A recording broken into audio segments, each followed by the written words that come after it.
নমস্কার, আজকের ব্লগে স্বাগত। গতকাল রাতের বৃষ্টি যেন এখনও মাটির গায়ে লেগে আছে।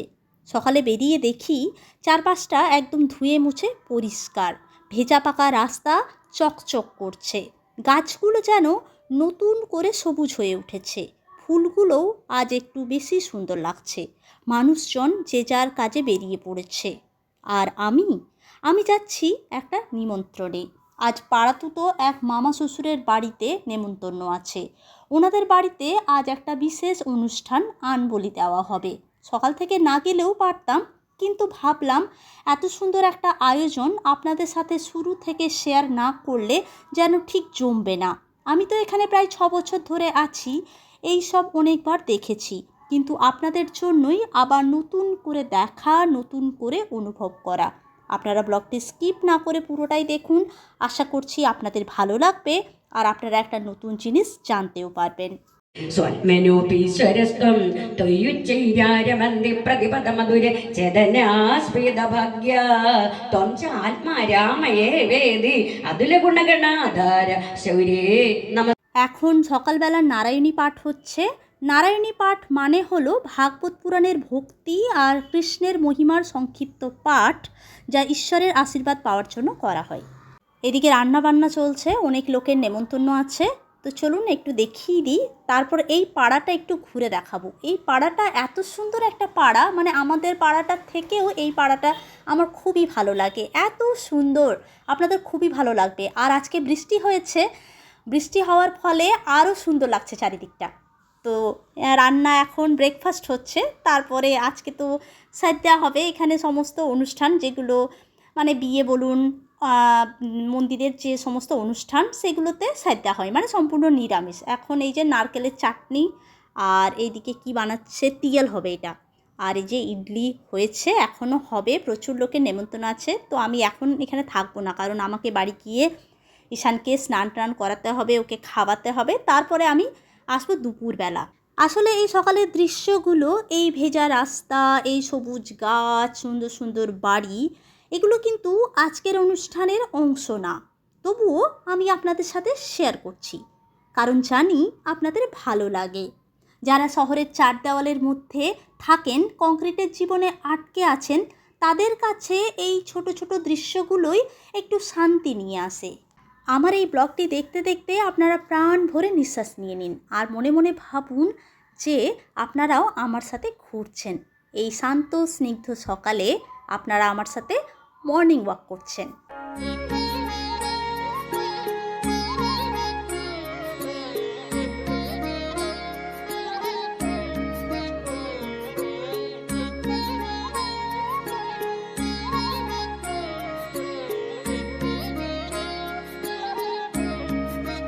এনারাও যাচ্ছেন ওই অনুষ্ঠান বাড়িতে নারায়ণী পাঠ করতে। তবে এবারে আমার শাশুড়ি মা যেতে পারছেন না, কারণ উনি আমার বড় মাসি শাশুড়ির বাড়িতে যাবেন। আমার বড় মাসি শাশুড়ির 2 দিন আগে মাথাতে এক টুকরো টাইলস পড়ে চোট লেগেছে, ওনাকে হসপিটালাইজ করতে হয়েছিল। মেজর কিছু হয়নি, 3টে স্টিচ পড়েছে, আর স্ক্যান করে দেখা হয়েছে কোনো প্রবলেম হয়নি। আর এই দেখুন, এই যে টাইগার, এর নাম ব্ল্যাকি। এটা আমার নিজের সেজো মামা শ্বশুরের বাড়ি, কিন্তু আমি যেতে পারি না এই পাবলিকটার জন্য।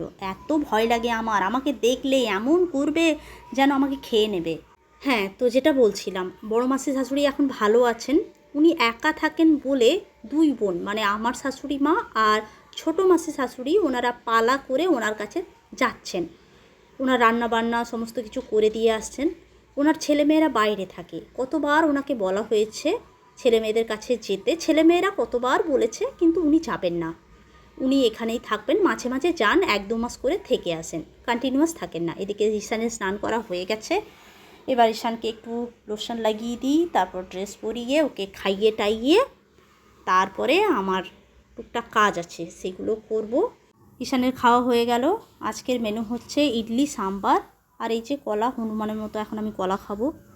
হঠাৎ করেই ঢং ঢং গ্যাসের গাড়ির শব্দে আমি দৌড়ে গেলাম, ভাবলাম এই বুঝি আমাদের গ্যাস এসে গেছে, কিন্তু না, ওটা অন্য কারো। আমাদেরটা বুক করা হয়েছে, কিন্তু কবে আসবে সেটারই অপেক্ষা। তবে একটা ভালো দিক, এখন পরিস্থিতি অনেকটাই নর্মাল হচ্ছে, আগের মতো এতটা দেরি হচ্ছে না।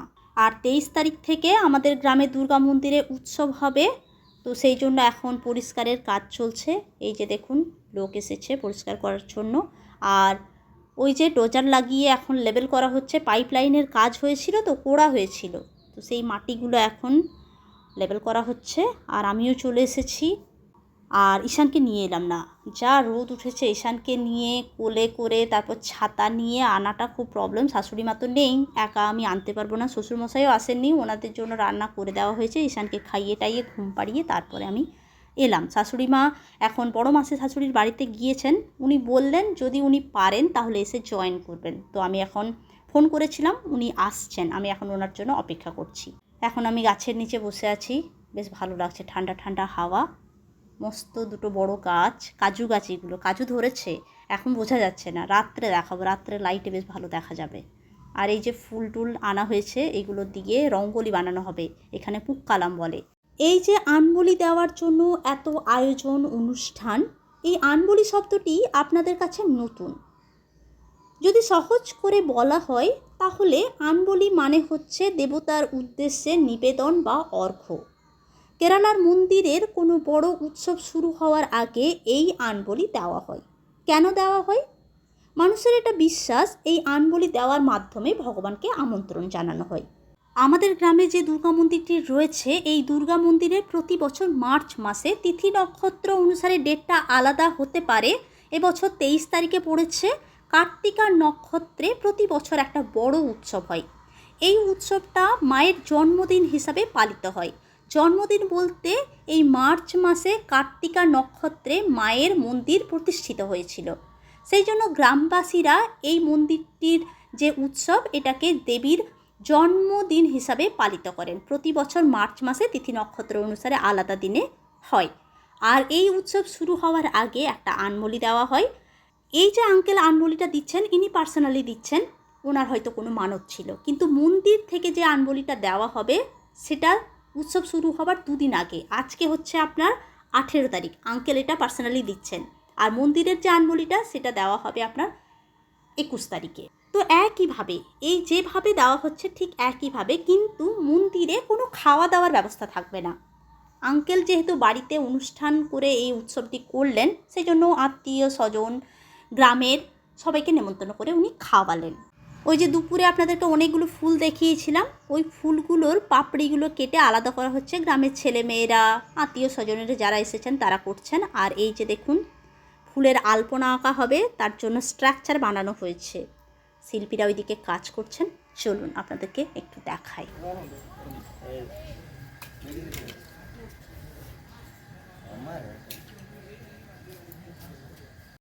সত্যি এই শিল্পীরা, তাদের হাতের কাজটা যেন জাদুর মতো, ধীরে ধীরে এক এক করে ফুলের রঙে ভরে উঠছে নকশাগুলো। কি অসাধারণ না? আমি দাঁড়িয়ে শুধু দেখছি আর মনে মনে ভাবছি এই মুহূর্তটা থেমে থাকুক। কি অসাধারণ না?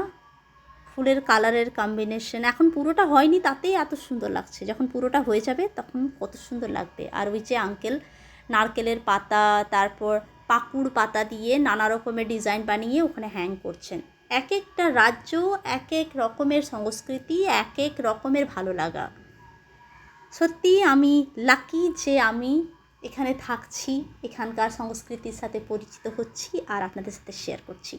ঝাড়খণ্ড, পশ্চিমবঙ্গ, আমাদের কালচার অলমোস্ট সেম, এক দুটো হয়তো আলাদা হতে পারে এক দুটো জায়গাতে। এগুলো সব ফুলের পাপড়ি, শুধুমাত্র এই যে কালো কালারটা, এটা কিভাবে বানিয়েছে জানেন? নারকেলের যে ছোবড়া, সেই নারকেলের ছোবড়াগুলোকে পুড়িয়ে পাউডার বানানো হয়েছে, আর সেটাকেই এই কালার হিসাবে ব্যবহার করা হচ্ছে। চারিদিকটা কী সুন্দর লাগছে। এই দেখুন, বলেছিলাম না কাজু, ওই দেখুন কাজুগুলো দেখাচ্ছে লাইটে, কী সুন্দর লাগছে চারিদিকটা। আর এই যে এইগুলোতেই দেওয়া হবে আনবলি, পাইসেরের মতো যেগুলো দেখতে, এটাকে পাড়া বলা হয়।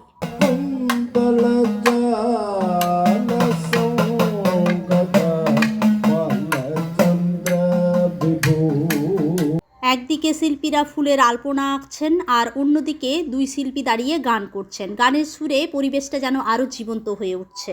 আত্মীয় স্বজন অতিথি যারা রয়েছেন তাদের রাতের খাবারের ব্যবস্থা করা চলছে। আর এই যে এনারা এসেছেন, এনারা গান করবেন। আঙ্কেলের উঠোনে জায়গা নেই, কারণ ওখানে পুক্কালাম বানিয়ে পুরোটা কাভার করা হয়েছে বলে রাস্তার এক পাশে স্টেজ বানিয়ে দেওয়া হয়েছে। এখানে এনারা গান করবেন। এনারা এসেছেন আরানমুলা থেকে।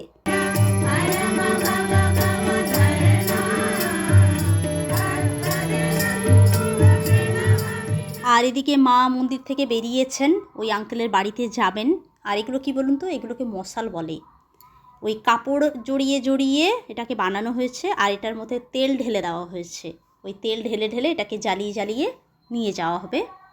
আর এই যে মা যাবেন মন্দির থেকে ওই আঙ্কেলের বাড়ি পর্যন্ত, এই রাস্তাতে যাদের বাড়ি পড়বে তারা সবাই নিজের দরজার সামনে প্রদীপ জ্বালাচ্ছে। আর এই যে মহিলারা এখানকার ট্রেডিশনাল শাড়ি পরে থালার মধ্যে ফুল আর ওই নারকেলের প্রদীপ জ্বালিয়ে যে নিয়ে যাচ্ছেন, এটাকে তালাপলি বলে। এখানকার প্রত্যেকটা মন্দিরে এটা করা হয়। ওনারা আগে আগে যাবেন আর তার পেছনে পেছনে মা যাবেন, আর সাথে যাবে এখানকার চান্ডা। আমাদের যেমন ঢাক, এখানে হচ্ছে চান্ডা। ওয়াও, কি সুন্দর লাগছে! মনেই হচ্ছে না এগুলো ফুলের পাপড়ি দিয়ে বানানো, মনে হচ্ছে রং। কি লেভেল, মানে একদম একই লেভেলের মানে হয়েছে, কোথাও উঁচু নিচু কিচ্ছু নেই। কি সুন্দর, হাতের কি জাদু!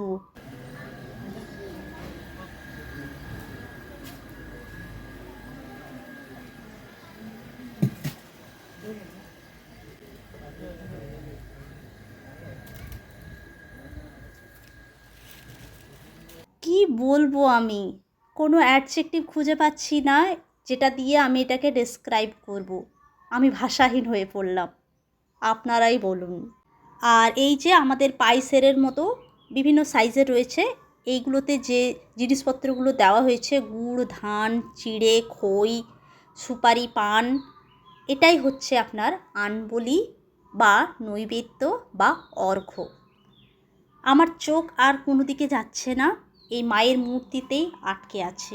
আমি শুধু চুল আর চোখ দেখছি। এই চুলটা প্রথমে ওই পাতাগুলোকে কুচি কুচি করে কেটে এটার মধ্যে দেওয়া হয়েছে।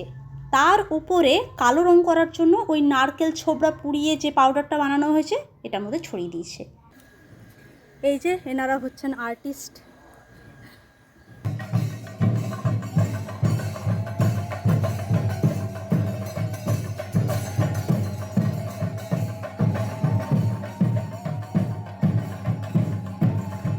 এই যে কাঁধের মধ্যে যেটা নাচানো হচ্ছে এটাকে জীবিতা বলে।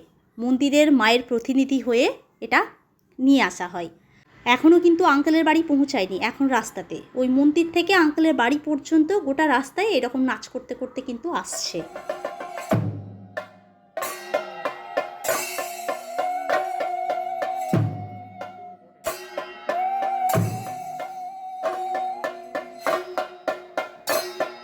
এখানেও অনেকক্ষণ নাচ হবে।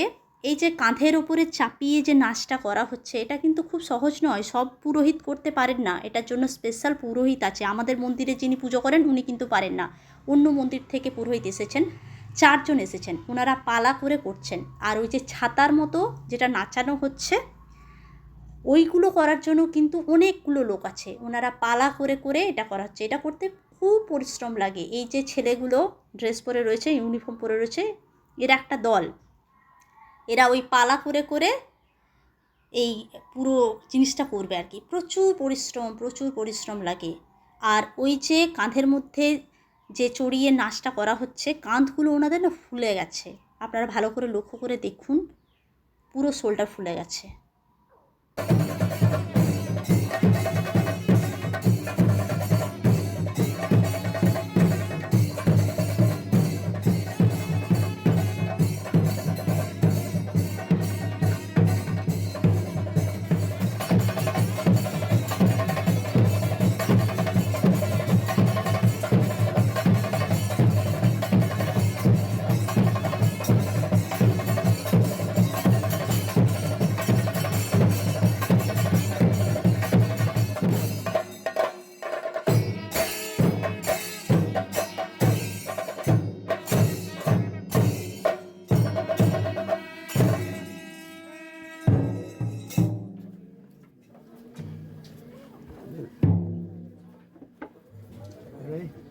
এখন মাকে বসানো হলো, এখন মায়ের পুজো হবে, তারপর প্রসাদ দেওয়া হবে। প্রসাদ দেওয়ার পরে আবার মা মন্দিরে ফিরে যাবেন।